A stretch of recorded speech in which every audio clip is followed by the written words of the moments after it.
तो बेटा, हम लोग जो आज की क्लास में बात करने जा रहे हैं, हम लोगों ने लास्ट क्लास में जो डिस्कशन की थी बेटा, उसी बात को आगे कंटिन्यू करेंगे। और आज की क्लास में मैं आपको पास्ट पेपर के थ्रू चीजें एक्सप्लेन करूँ, ठीक है? तो सबसे पहले एक चीज समझ लें कि हमने जो टॉपिक लास्ट टाइम डिस्कस किया है ना, उसमें हमने डिस्कस किया था कि किस तरीके से जो है वो आप कोड अप्लाई कर सकते हो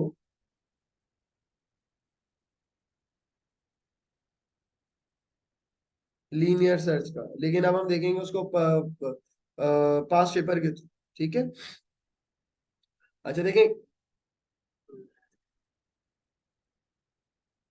कम इसके अंदर पास्ट पेपर के अंदर बात करें ना, तो पास्ट पेपर के अंदर चीजें थोड़ी सी ना डिफरेंट हो जाती है।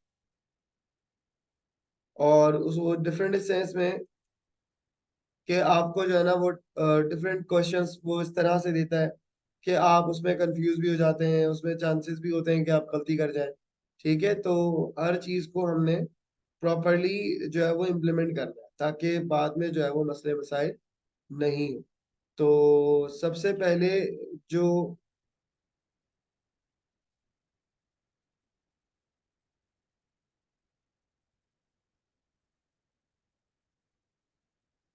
सबसे पहले जो हमारे पास क्वेश्चन है वो मैं अपने पास ओपन कर लेता हूँ।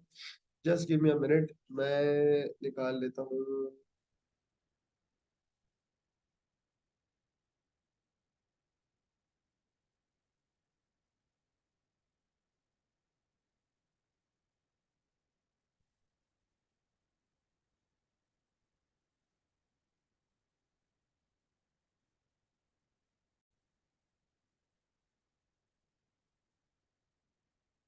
चले बेटा, तो ये हमारे सामने एक क्वेश्चन है, ठीक है?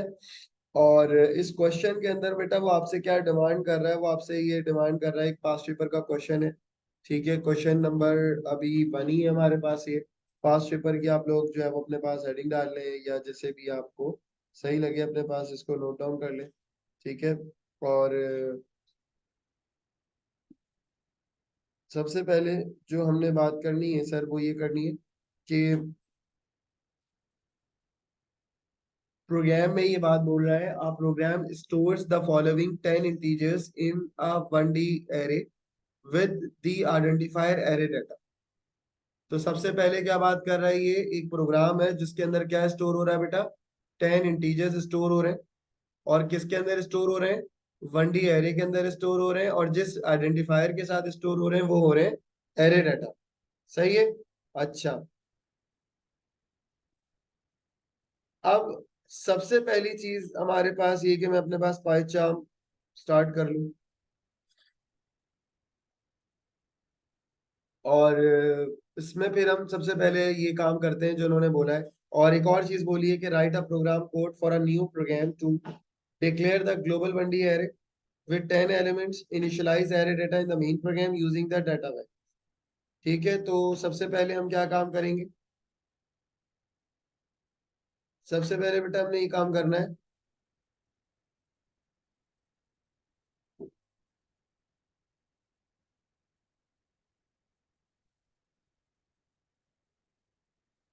कि हम जो है वो यहाँ पे एरे जो भी इन्होंने नाम दिया है वही आप यूज कर ले तो अच्छा है। एरे डाटा डिक्लेयर कर, और इन्होंने कहा है कि ग्लोबल एरे डिक्लेयर करना है। ग्लोबल का मतलब ये है कि आप प्रोसीजर के अंदर नहीं रखेंगे इसको। ठीक है, इन्होंने क्या कहा है, प्रोसीजर से बाहर आपने इसको रखना, स्टार्ट में टॉप पे रखना है। किसी प्रोसीजर या किसी भी किस्म के फंक्शन के अंदर इसको आपने नहीं लिखना, ठीक है बेटा? और जो वैल्यूज इन्होंने बताई है वो ये बताई है 10, 5, 7, 6, 6, 7, 1, 12, 13, 15, 21 और 8। और उसके बाद इन्होंने कहा है कि इसको आप क्या कर दें, इनिशियलाइज कर दें एरे डाटा को इन सर्टेन वैल्यूज के साथ। तो जरा जल्दी से ये काम कर लें भाई। 10, 5, 6, 7, 1, 1, 2, 13, 15, 21 और 8। सही है बेटा? तो ये 2 मार्क्स का क्वेश्चन जो है वो आपने यहाँ पे कर लिया। क्योंकि उन्होंने क्या बात कही थी, हमें डिक्लेयर करना है भाई 1D एरे। सही है, और उसके अंदर ये वैल्यूज हमने रखनी थी 10 एलिमेंट्स के साथ। ओके, फिर उसके बाद नेक्स्ट पार्ट, नेक्स्ट पार्ट के अंदर क्या कह रहा है, अ फंक्शन लीनियर सर्च। तो हमने क्या लिखना है, फंक्शन लिखना है जिसका नाम क्या होगा बेटा, linear search. Takes an integer as a parameter, तो हमने एक इंटीजर उसको एज अ पैरामीटर पास करना है। And perform a linear search on array data, और हमने परफॉर्म क्या करना है बेटा, हमें जो है वो लीनियर सर्चिंग अप्लाई करनी है, ठीक है, एरे डाटा के ऊपर। और कह रहा है to find the parameter value, parameter value को फाइंड करने के, कह रहा है it returns true if it was found and false if it was not found. ये क्या रिटर्न करेगा बेटा, ये ट्रू रिटर्न करेगा अगर वैल्यू मिल गई, और फॉल्स रिटर्न करेगा अगर वैल्यू नहीं मिली, ठीक है। और उसके बाद इन्होंने क्या बात बोली है कि write program code for the function linear search. तो अब हमने क्या करना है बेटा, सबसे पहले तो हम यहाँ लिखेंगे डेफ, क्योंकि जब भी आप प्रोसीजर या फंक्शन की बात करते हैं तो यहाँ पे डेफ आता है। फिर आपने लिखा सर लीनियर सर्च, ठीक है, जिस तरह इन्होंने लिखा उसी तरह से आप लिखें, और कॉलन। और फिर उसके बाद इन्होंने फौरन ही बात बोली, है function linear search takes an integer as a parameter. तो यहाँ पर एक कोई वेरिएबल होगा, ठीक है, जो कि पैरामीटर के तौर पे यूज होगा, तो हम यहाँ इसको सर्च कह देते हैं, सही है, सर्च वैल्यू कह देते हैं, ठीक है। और परफॉर्म करना है लीनियर सर्च एरे डाटा के ऊपर। तो अब यहाँ एंटर करके आप नीचे आएंगे। अब आपने क्या करना है, लीनियर सर्च अप्लाई करना है। So you will write for count in range, और उसके बाद आप यहाँ क्या लिखेंगे बेटा, उसके बाद आपने 10 एलिमेंट है तो 10 लिख दिया, क्योंकि 10 टाइम्स कंपैरिजन होगा। और उसके बाद आप लगाएंगे इफ सर्च वैल्यू बराबर हो जाए, डबल इक्वल लगता है इफ के अंदर, ये आपको पता होना चाहिए बेटा पाइथन के अंदर, ठीक है। फिर आप लिखेंगे एरे डाटा, और यहाँ पर आप क्या लिख देंगे बेटा, काउंट, ठीक है। तो इफ सर्च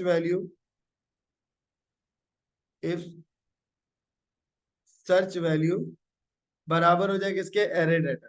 तो एरे डाटा का मतलब ये हो गया, और एरे के अंदर जो पोजीशंस होंगी, अब देखें होता क्या है यहाँ पे, मैं आपको सिर्फ समझाने के लिए बात लिख रहा हूँ। पोजीशंस करके आप ये लिखते 0 1 2 3 4 5 6 6 7 8 और ये 9, ठीक है सर।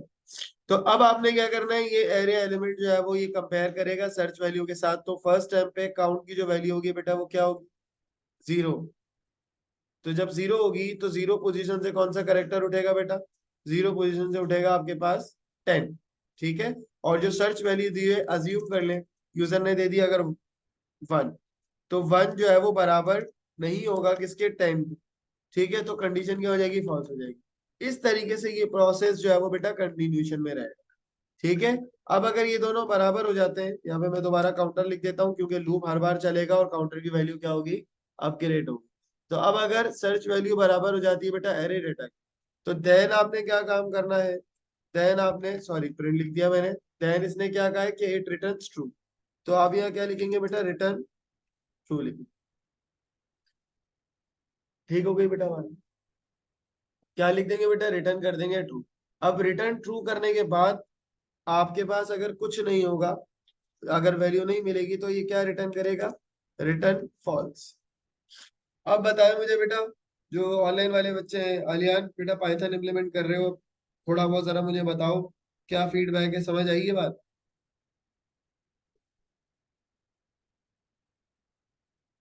अच्छा एक चीज और, वो ये कि इसके अंदर मिस्टेक है।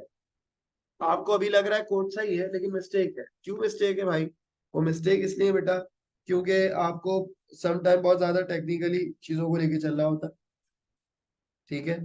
तो यहाँ पर उसने क्या बात बोली है सर,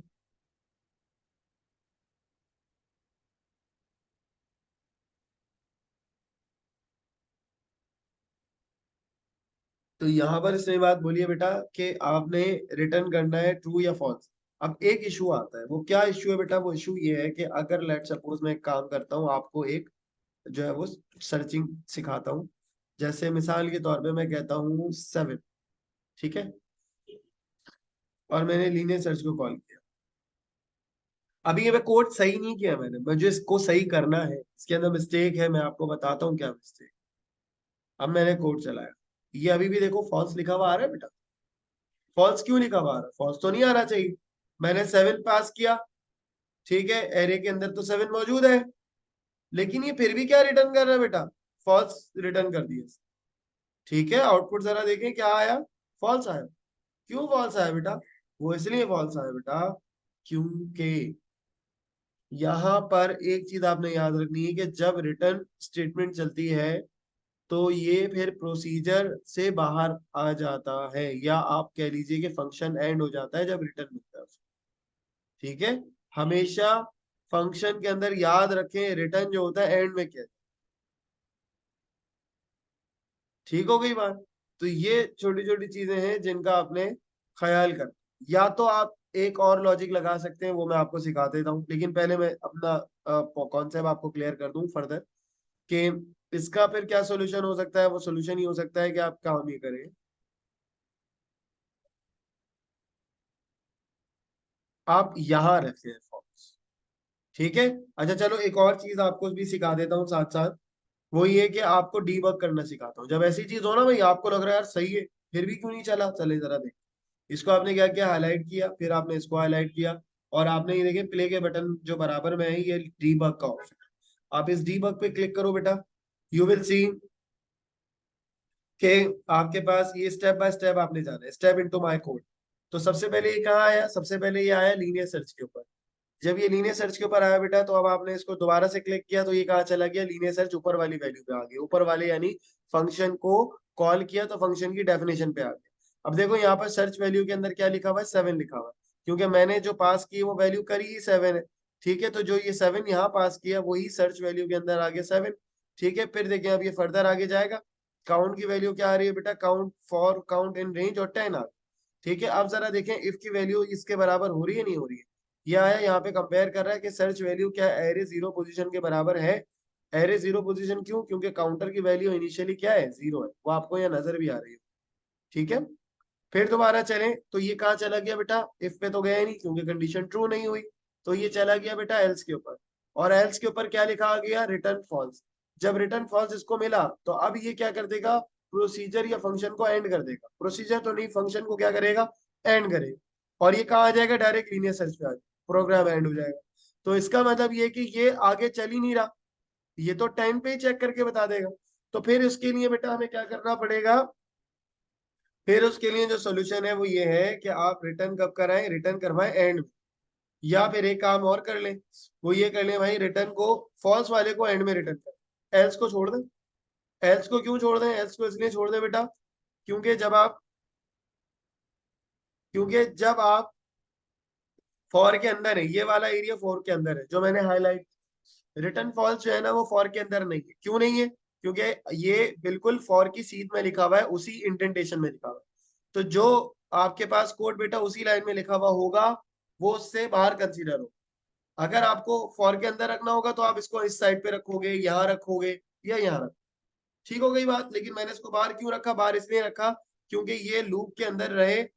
रिटर्न ट्रू अगर नहीं आया होगा, प्रोसीजर फंक्शन एंड नहीं हुआ होगा, फंक्शन एंड नहीं हुआ होगा, इसका मतलब फिर क्या रिटर्न करना है? फॉल्स रिटर्न करना है। तो फॉल्स पे वो जब ही जाएगा जब ये 10 आइटरेशन हो चुकी होंगी, रिटर्न ट्रू उसको नहीं मिला होगा। तो जब रिटर्न ट्रू नहीं मिला होगा तो उस केस में फिर हमें क्या कराना है? रिटर्न फॉल्स करवाना है। ठीक है, अब आप देखें आपका कोड कैसे चल।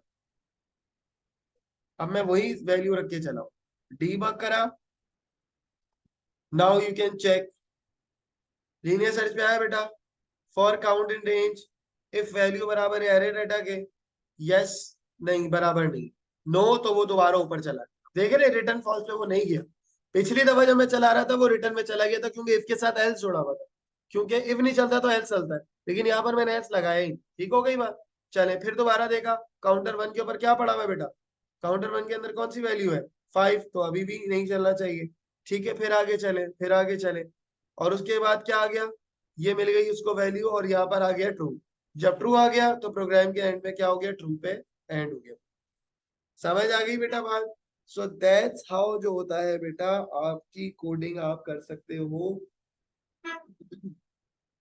तो आप मुझे बताएं, ऑनलाइन वाले बच्चे हमारे, ये कॉन्सेप्ट समझ आया उन्हें? अच्छा, ये वाला जो काम मैंने किया ना प्रिंट लीनियर सर्च वाला, ये मैंने खुद किया, ये इन्होंने अभी करने के लिए कहा नहीं था। ठीक है, लेकिन आपको कोडिंग में ऐसे ही करना होता है कि अपनी मर्जी से चीजों को ऑल्टर करें, चेंज करें, देखें।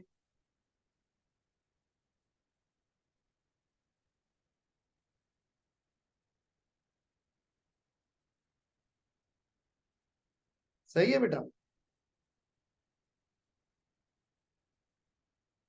चलें अब जरा बात को फर्दर आगे लेके जाते हैं। अब इसका ऑल्टरनेट वे क्या हो सकता है? इसका ऑल्टरनेट वे बेटा ये हो सकता है कि फॉर सपोज अगर मैं ये करना चाह रहा हूँ। अच्छा चले लिख लें, मैं फिर वीडियो रिकॉर्डिंग पॉज कर।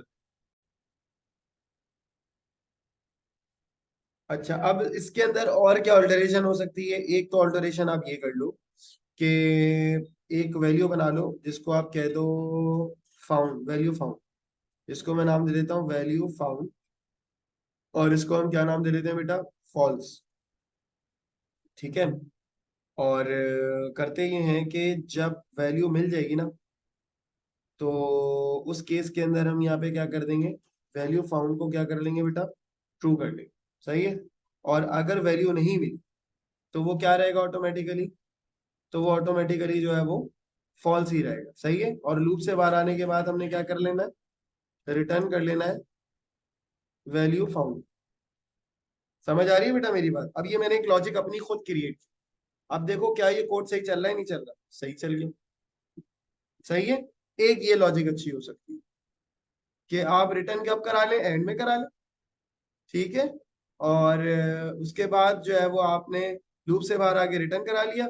अब अगर वैल्यू मिल जाएगी बेटा तो ये ट्रू हो चुका होगा, और अगर नहीं मिली होगी तो ये फॉल्स है। जैसे चले मैं कोई वैल्यू दे देता हूँ, 73 नहीं है ना इसके अंदर, अब फॉल्स आना चाहिए, फॉल्स आ गया। समझ आ रही है मेरी बात बेटा? तो ये अनदर लॉजिक है। आपकी अपनी लॉजिक हो सकती है, कोई मसला नहीं है, मार्किंग स्कीम छापने की जरूरत नहीं होती हर बार। ठीक है, तो इसीलिए मैंने मार्किंग स्कीम दिखाए बगैर आपको क्वेश्चन करवाया। चले नेक्स्ट पार्ट।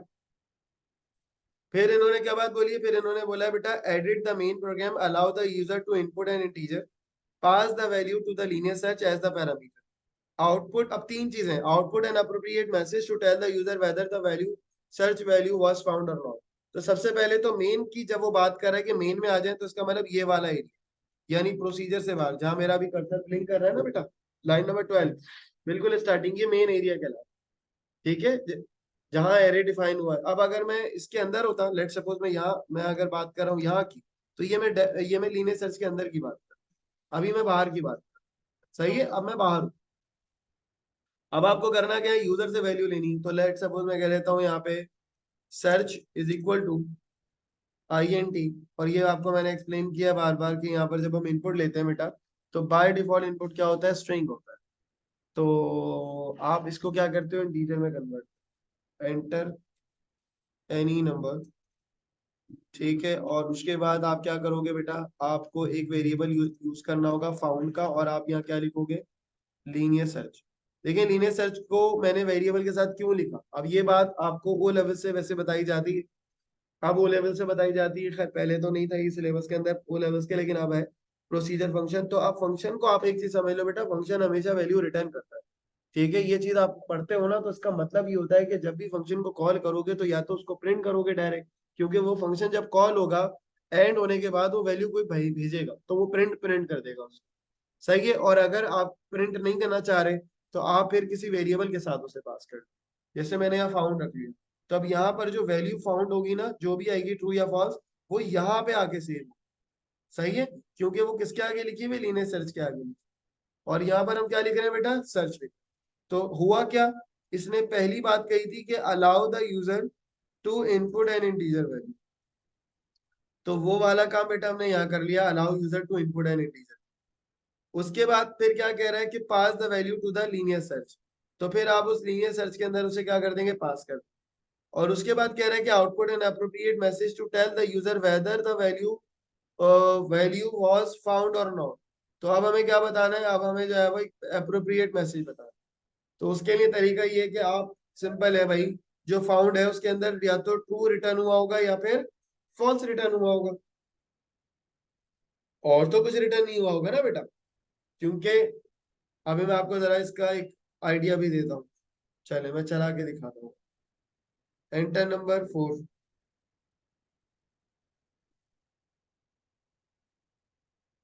अच्छा, यहाँ एक चीज और करनी है, सॉरी मैंने रन कर दिया, डीबग करी।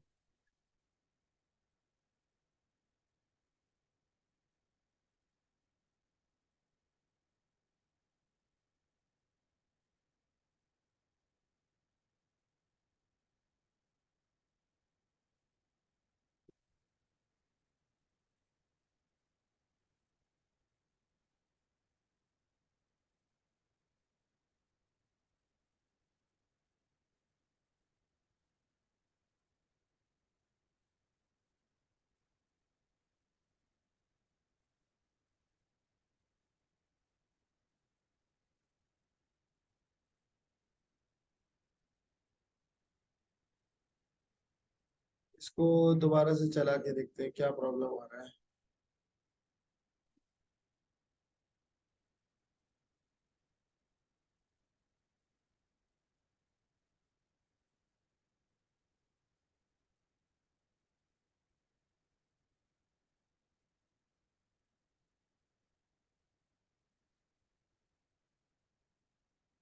फिर दोबारा चलाते हैं डीबग।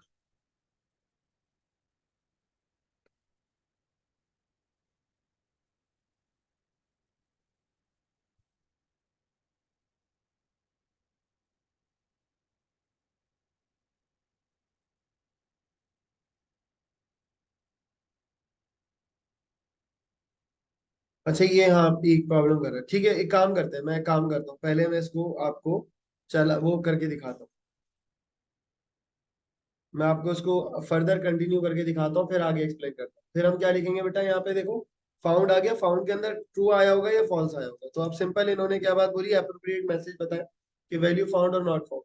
तो अब आप लिखेंगे सर इफ फाउंड, और उसके बाद आप यहाँ लिख देंगे print value has been found.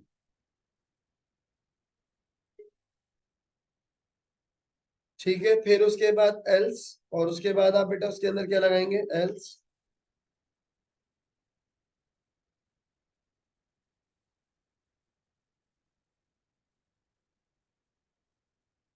Value has not been found.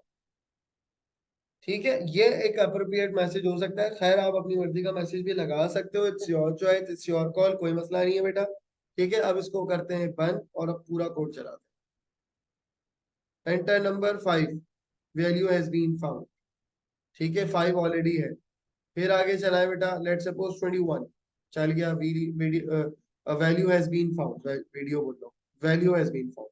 ठीक हो गई बात। और फिर दोबारा चलाए, मैं कोई रैंडम वैल्यू दे देता हूँ 44, value has not been found. ठीक हो गई बात।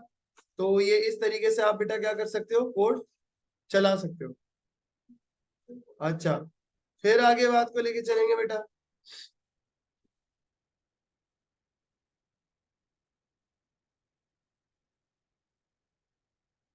अब देखें क्या कह रहा है कोड के अंदर। ये इसी तरह से ही बेटा आपको क्वेश्चंस देता है, पार्ट 3। अब आप देखें अभी तक आपने कितने मार्क्स का सवाल कर लिया है, 2 मार्क्स ऊपर कर लिए, ठीक है। फिर उसके बाद आपने जो है वो 6 मार्क्स ये किए, 8। और उसके बाद फिर 4 कितना हो गया, 12। और फर्दर 2 ये हो गया 14। तो इसी तरीके से आएंगे। अब ये कह रहा है test your program with one value that is in the array and one value that is not in the array and take the screenshot to show the result of each test. हर test का आपने क्या करना है, screenshot लगाना है। तो आपको क्या करता हूँ मैं, एक वैल्यू बताता हूँ जो एरे में हो ऑलरेडी। ठीक है, तो आप चाहे तो इसको कर दें बंद, और अब आप चला लें इसको। अच्छा एक और चीज, इसको आप हटा दें ताकि आपके पास जगह बच जाए। ठीक है, इसको थोड़ा सा स्मॉल कर लें ताकि स्क्रीनशॉट लेने में आसानी हो जाए। ठीक है जी, चले अब जरा बात को फर्दर आगे कंटिन्यू करते हैं। तो मैं लेट सपोज कह देता हूँ भाई 12। ठीक है, जब आप 12 लिखा तो ये क्या लिखा आ रहा है, वैल्यू हैज बीन फाउंड। ठीक है, अब आप इसका क्या लेंगे, स्क्रीनशॉट। स्क्रीनशॉट लेने का बेटा तरीका ये है कि आप यहाँ जाएं, आप स्नैपिंग टूल लिखें, ये भी एक तरीका है। और भी तरीके होते हैं, कंट्रोल पी भी करते हैं कुछ लोग, सही है। लेकिन मैं थोड़ा आसान तरीका और बता देता हूँ, वो ये होता है।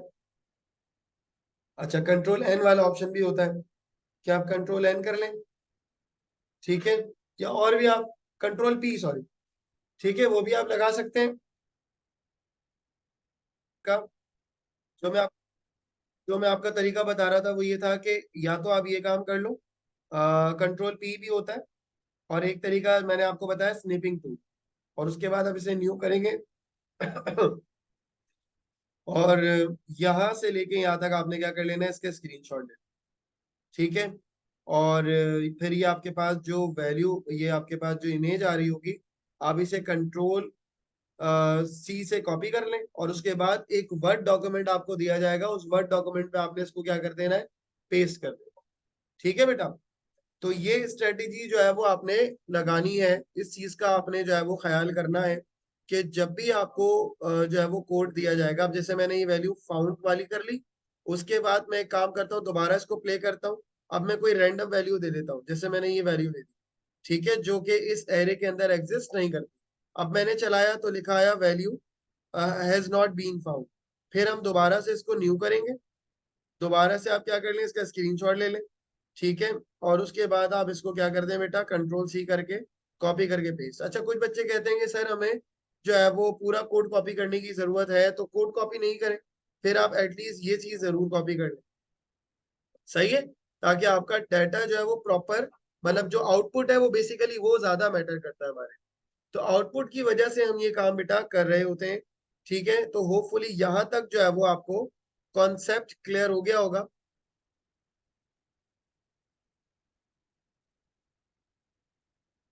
यहां तक अगर कोई कंफ्यूजन है तो मुझे बता दीजिए, ठीक है। और इसके बाद जो नेक्स्ट पार्ट है, फर्दर में आगे आपको डिस्कस करता हूँ।